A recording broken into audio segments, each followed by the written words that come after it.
మణిపూర్లో మళ్లీ హింస చెలరేగింది. రెండు వేర్వేరు ఘటనల్లో ముగ్గురు మృతి చెందారు. వారిలో ఇద్దరు బీహార్కు చెందిన కూలీలు ఉన్నారు.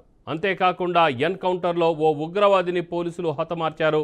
శనివారం సాయంత్రం కచ్చింగ్ జిల్లాలో ఇద్దరు కార్మికులను కాల్చి చంపారు. మృతులు 18 ఏళ్ల సునీలాల్ కుమార్, 17 ఏళ్ల దశరథ్ కుమార్గా గుర్తించారు. వారు బీహార్ రాష్ట్రం గోపాల్గంజ్ జిల్లాలోని రాజ్వాహి గ్రామ నివాసులు కాగా యువకులిద్దరూ కచ్చింగ్లోని మెయిటీ ఆధిపత్య ప్రాంతంలో నివసిస్తున్నారు.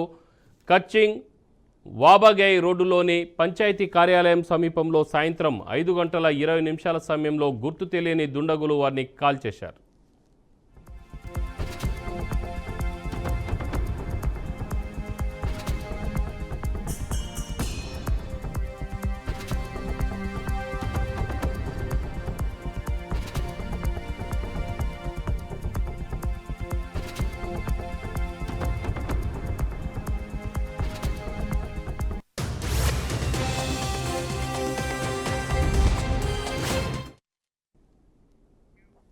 కార్మికులపై దాడికి గల కారణాలు ఇంకా తెలియరాలేదు.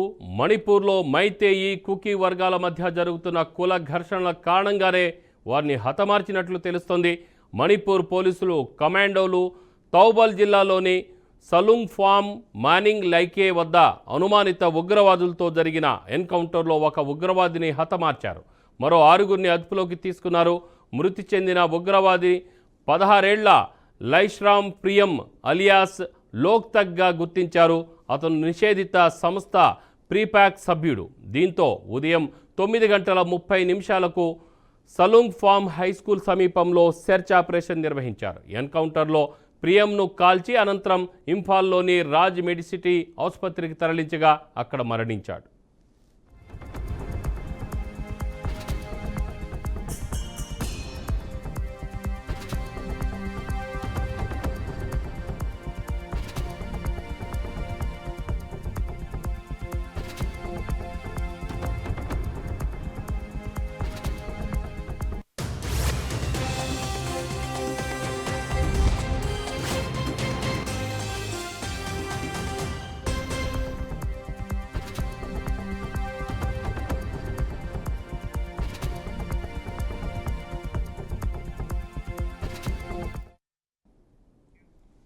అతని వద్ద నుంచి పోలీసులు ఆయుధాలను స్వాధీనం చేసుకున్నారు. 3 INSS rifles, SLIR rifle, 303 rifle, AMO అమోగ్ రైఫిల్, అనేక మ్యాగజైన్లు, మందుగుండ్లు సామగ్రి ఉన్నాయి. 4 చక్రాల వాహనాన్ని కూడా పోలీసు స్వాధీనం చేసుకున్నారు.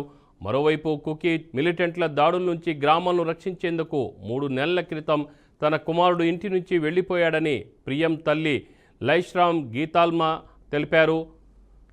ప్రియం హైస్కూల్ లివింగ్ సర్టిఫికేట్ పరీక్షకు సిద్ధమవుతున్నాడని ఆమె చెప్పింది. ఈ సంక్షోభం అంతం కావాలి, హింస ఆగిపోతే ఈరోజు నేను అనుభవిస్తున్న అదే బాధను చాలా కుటుంబాలు అనుభవిస్తున్నాయని ప్రియం తల్లి అన్నారు.